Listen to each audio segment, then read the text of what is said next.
Shalom and welcome to Jerusalem Studio. Two relatively new weapon systems have captured the public's imagination since the beginning of the century: armed unmanned aerial vehicles or drones and the missiles intended to intercept them. Because the drones are playing such a prominent role in the Ukraine war, especially with Russia assisted by Iran in this dimension, Ukraine has asked for Israel's agreement to supply it with counter-drone systems. Israel is reluctant to do so for both strategic and technological reasons. Do the Ukrainians really need Israel in this regard, or are they just looking for symbolic rather than substantial help? Joining us from central Israel to discuss this matter is Brigadier General in Reserve Doron Gavish, who is a former Air Defense Chief at the Israeli Air Force. Thank you for joining us, General. Thank you. Also joining us from Israel's north is a retired Brigadier General Relik Shafir, who is a former Israeli Air Force commander of the Tel Nof Air Force Base. Thank you for joining us as well, General. Hello. And with me in the studio, of course, as usual, TV7 editor-at-large, host of Watchmen Talk, Powers in Play, and so much more, Mr. Amir. Oren, Amir, give us a broader understanding of this complex issue that is obviously capturing the headlines all over the world these days. So the Russia-Ukraine war has been going on for 8 months now. And every few weeks, there's a new star, quote unquote, in the world press. It used to be the Turkish drones operated by the Ukrainians against the Russians. And more recently, before the very latest news about the Russian charge that the Ukrainians are going to use a so-called dirty radiological bomb on their own territory in order to incriminate the Russians, which was denied, of course. We have the issue of Iranian supplied drones, plus the assistance in order to employ them in the service of the Russians against the Ukrainians, and Ukraine's open request to Israel, announced by Kiev and by the Ukrainian ambassador to Tel Aviv, to the effect that Israel has many air defense systems. He enumerated them all, and Israel can and should supply the Ukraine with those systems. Now, Defense Minister Benny Gantz and others have replied politely, diplomatically, that it is not currently possible. And obviously, there are a few reasons. First of all, Israel doesn't want to be involved in killing Russian pilots, because the defense systems are supposedly going to be used against drones, unmanned aerial vehicles. But who will stop the Ukrainians from using them against manned aircraft? And then Israel will be implicated in killing Russians. And also, technologically, many of the secrets embedded in these systems could be captured by the Russians, by the Iranians, and Israel could lose its technological edge. So all in all, it seems that the Ukrainians understood it and wanted it in order to put pressure on Israel to come out in support in by other means, by supplying technology or early warning systems. And this seems to be the state of play right now. Indeed. General Gavish, your outlook at the current situation? Well, first of all, I'd like to say that I completely agree with what was said by Amir. I would also add to it that, an Israeli system into this arena, it's not something that you plug and play with. And it's right not only for the Israeli system, also for other Western systems. You have to remember the Ukraine military is based on, usually most of the weapons are East weapon, Russians weapon, and so on. So in order to bring in a completely new system with the completely new capabilities, it would take for months to train them, to teach them the doctrines, the way of working, and so on. So even from an pure operational point of view, I think that it's very challenging to bring in, and as Amir said, there are also other considerations. We also have to mention that it's not that the Ukrainians are without defense systems. They still have air defense systems, I would say, for the three main layers. They have a lot of Stingers plus minus, which is a man-pad system. They have some of guns, and they also showed some capabilities against those drones. They have the SA-6, 11, 15 for the mid-size, and they have the SA-300. So they do have some systems, as we said, most of them Eastern ones, and they showed some capabilities, and I'm sure that later we would discuss about the drone threat in specifically, but this is what I would add for the beginning. General Shafir? The most severe problem is the political problem. The Iron Dome is capable of shooting down these kind of drones and have shown their capabilities. But obviously they come with a radar system for warning and so on. And I think what Benny Gantz had in mind is to supply them with radar that is sensitive enough to pinpoint the drones where they fly. The problem with these drones are that they have a very low RCS, which is a radar signature. That means that in order to see them, you also see a lot of clutter, birds, etc. But with the type of early warning system that we can give them, this would be solved. But shooting down the drones still remains a problem. And I think rightly, the idea that we would shoot down Russians with anti-aircraft missiles, where we are in a state of a neutrality while we fly in Lebanon, is so dangerous that no Israeli leader will make that decision. So it's understood why the Ukrainians are putting pressure, but this is something that Israel cannot condone to. So I think as far as that is concerned, Ukraine can put a lot of pressure, but I don't think we should give in to that pressure. Nevertheless, as General Gavish mentioned, the Ukrainians do have certain systems, and if this early warning system provides capacity to identify the trajectory of such a drone, Mr. Oren, it seems like the Ukrainians would have it pretty much handed to them, as they'll be able to utilize shoulder carried propelled grenades or whatever, the stingers that they're using right now. Well, it brings to mind the war of the cities between Iran and Iraq in the latter part of the Iran-Iraq war in the 1980s, with one distinction, that there is only one city here, only one party. The Ukrainians are absorbing the attacks, the barrages, and they are not responding against Russian territory. Now, during that war of the cities, the two sides, the Iranians and the Iraqis, have perfected the art of firing ground-to-ground, surface-to-surface missiles. And later, Israel in 1991 was getting the brunt of the Iraqi missiles. And this is to say that the art of operating swarms of drones, not only single drones or a couple of them or a flight, by swarms, which theoretically has been analyzed for many years now, but has not been tried on the battlefield. It is best for the West, including Israel, that it is not practiced on the Ukrainian battlefield, because other adversaries of Iran and its proxies are going to get it later on.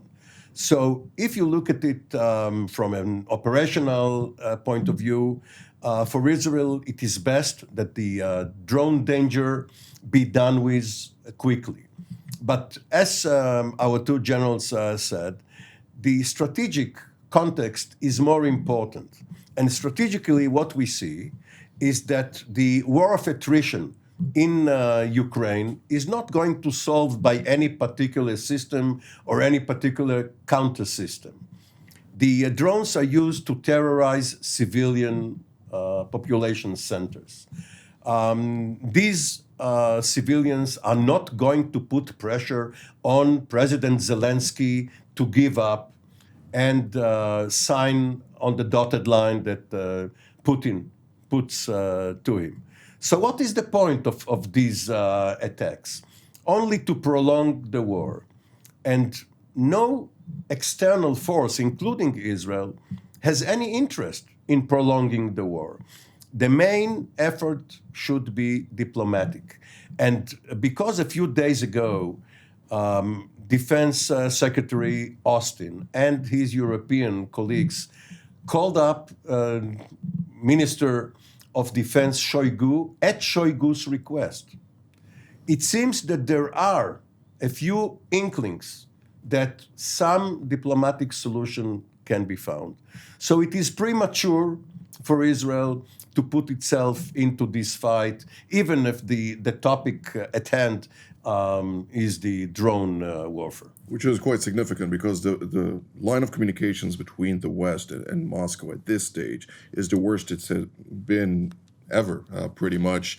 Historically speaking, even during the Cold War, there was still an open line of communication. But the Russians have avoided the Americans have designated, that is sanctioned, people in Putin's own entourage, including his spokesperson, Peskov, and the Minister of Foreign Affairs, Lavrov, but not Shoigu, and not the generals. So they are leaving a line of communications between the Pentagon and the Russian military establishment. Very interesting indeed. You mentioned Peskov, the spokesperson for the Kremlin, who denied using Iranian drones in the Ukrainian battlefield, echoed, of course, by his counterpart in the foreign ministry in Iran, who said that these are Western fabrications. Nevertheless, while the United States initiated sanctions against Iran over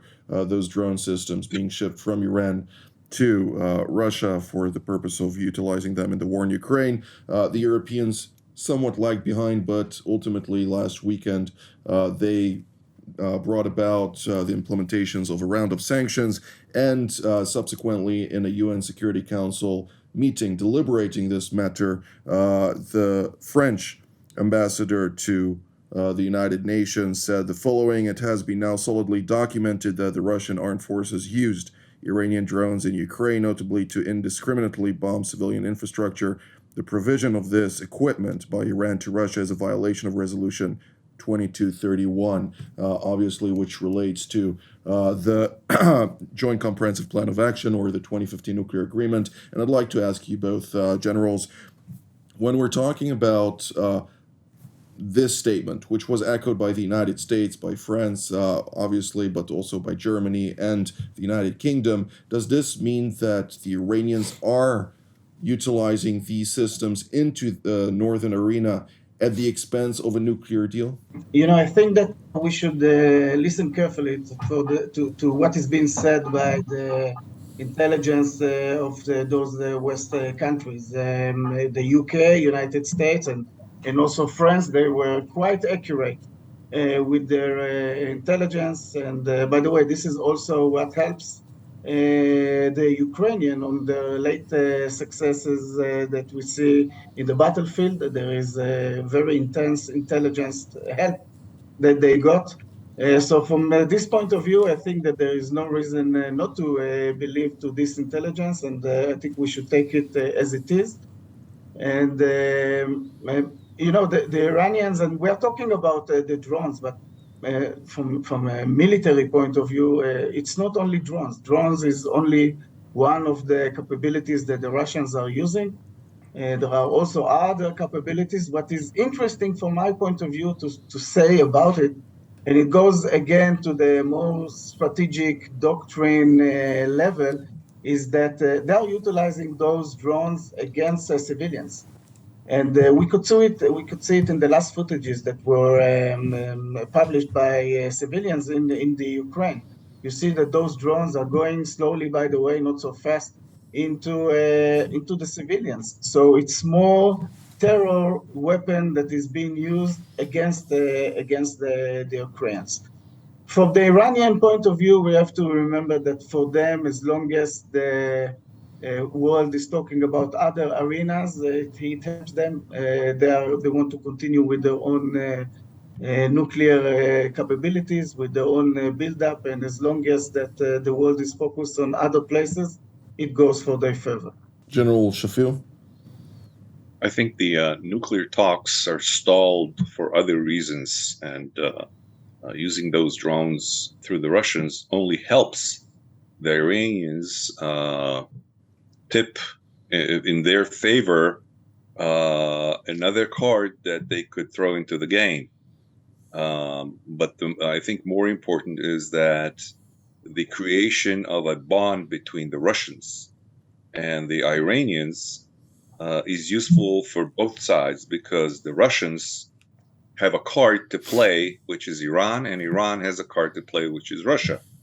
So both sides are gaining from this as a leverage point against the West. And as far as the nuclear deal is concerned, I think it's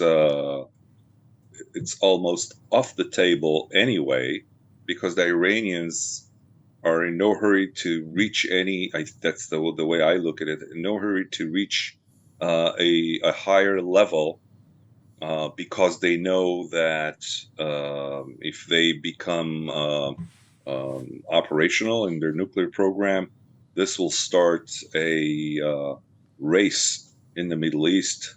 Maybe the Saudis and the Egyptians, who might be on the receiving end these kind of weapons. And I'm not sure that the Iranians are in any hurry, but they are in a hurry to get recognized as a local superpower, which is very close to nuclear, and improve the situation with the sanctions. And so I don't think this will make any changes except give the Iranians more power and more leverage in the continuing talks. An interesting question is, why are the Russians and the Iranians denying it? What's in it for them? Are they regretting it and are going back on this employment for some reason, while usually they don't care what the world says? They are denying it. And so one way Israel can contribute is in trying to intercept the drones, of course, giving the technology to the Americans, who will give it to the Ukrainians, in order to bring it down before it explodes, and to show the Iranian markings and the other telltale leads to the Iranian production. And that would perhaps put some shame into the Iranians and the Russians. Indeed. Well, I'd like to ask on a more operational aspect. Obviously, Israel is studying from afar, and not from so far, the utilization of those unmanned aerial vehicles in the Ukrainian battlefield. But beyond that, the Iranians are obviously in a context of R&D, research and development, are learning to improve their systems and are understanding also of their weak spot. To what degree is this something that is being taken into account here in Jerusalem and Tel Aviv? Well, it certainly is being taken into account. And we all remember that the Iranians have reverse engineered an American unmanned aerial vehicle, which came down in the Persian Gulf or in Iran itself. Now, there are at least two different versions of these drones. There are the armed drones, where missiles are being launched from, and they are, of course, intended for multiple uses. They go back to their launcher, or the unit which launched them. And there are these kamikaze drones, which are for one time they explode and they are like a bomb, but rather than being launched or dropped from a plane, they are the bomb is the plane. So yes, Israel obviously is analyzing the level of proficiency that the Iranian defense industry is using regarding not only the drones, but other missiles and unmanned vehicles, maritime and ground and other sorts of R&D efforts. Indeed. General Gavish, I'd like to hear also your perspective on this, but also to what degree can we see a similarity, if you will, between the Ukrainian front and the Yemeni front, where we saw just this past weekend yet another drone attack, if you will, which was supposedly intercepted by the Saudis when the Iranian proxy, the Houthi tribe, attempted to strike the Al-Daba port of Saudi. Well, yes, of course, Israel is looking at it, but we also have to remember that for Israel, it's not a new threat. We already intercepted drones lately in the northern arena, coming from the Hezbollah. In the last year or two, we intercepted drones, Iranian drones, that were shot toward Israel from Syria, and also Israeli airplanes intercepted the drones far away from Israel that were shot from the east toward Israel. So it's not that we are looking at this threat as a new one. This is something that the intelligence is there for it. The Israeli Air Force capabilities, either the fixed wings, airplanes that intercepted drones, helicopters that intercepted drones, and of course the air defense that intercepted those. So it's a multi-layer defense that is being implemented here in Israel, and one of the threats that he is dealing with are those drones that we are talking. It's a combination of intelligence, doctrine, operational capabilities, training, weapon systems, and when you look at all those together, this is what means the way of defending and working against those drones. And this is something that is happening. We are looking at what is happening in the Ukraine, but we also have it in our own arena. I would also add that we have to take in proportion those drones that we see, the Shab 136 and others, and this is not very, I would say, threatening threat. We have to look at it in proportion. It's not so big. It carries up to 30, 40 kilos of explosives, which can do not a big damage as you could imagine. Of course, this is, again, one of the threats that we have to look at it when mainly if they come with the swarms. So we have to take it into proportion. This is something that Israel already dealt with.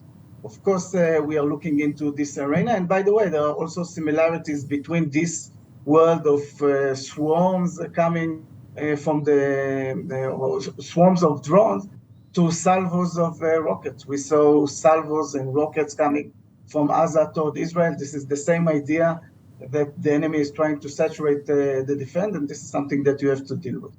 Even though those drones are the same cost as statistical missiles as opposed to precision-guided munitions, which are substantively more expensive. General Shafir? We have to go back a couple of years into the Nagorno-Karabakh area where the Azerbaijanis had been using Turkish drones that are well known and have had great success in the different types of these drones, as the Armenians were unaware of this new capability, and the results were in favor of the Azeris, if you can call it that. So in this Ukrainian arena, we're seeing the same type of weapon systems. Remember that there are some things we're not going into, such as the electronic warfare. Indeed. jamming of the GPS, jamming the command system of the controlled vehicles, even taking away the video that comes out of these drones. And there are many things that are what we call under the table that take place and can neutralize these kind of weapons. Whereas, if I may, General Shafir, actually, the point that you raise is very important. This is something that I'd like to ask you. We don't have very much time for that, so if you may do so shortly. The electronic warfare is being utilized by the Russians in Syria and utilized against Israel, against Israeli UAVs over Syrian skies to try and avoid as much as possible reconnaissance. Is this something that could become a tit for tat, that the Israelis here would then approve certain electronic warfare that would then challenge those Iranian drones over Ukraine? With your permission, I would rather not go into the details of this, but I would only mention that until last year, there were 2 years where there was no GPS reception between Turkey and southern Lebanon. Indeed. So planes that were flying in the Mediterranean over several hundred miles had no GPS reception because the Russian ships were jamming all the GPS receptions, including Chinese, Russian, and U.S.-made GPS transponders. So, having said that, one must take into account that there are things that we won't talk about, that what we call the warfare under the table, that all sides are learning how to, I would say, neutralize the other side's strong points. Indeed. Well, this unfortunately is all the time that we have for today, so I'd like to thank General Gavish, General Shafir, and Mr. Oren for being part of today's panel, and I'd like to thank our viewers as well, and we will see you next time.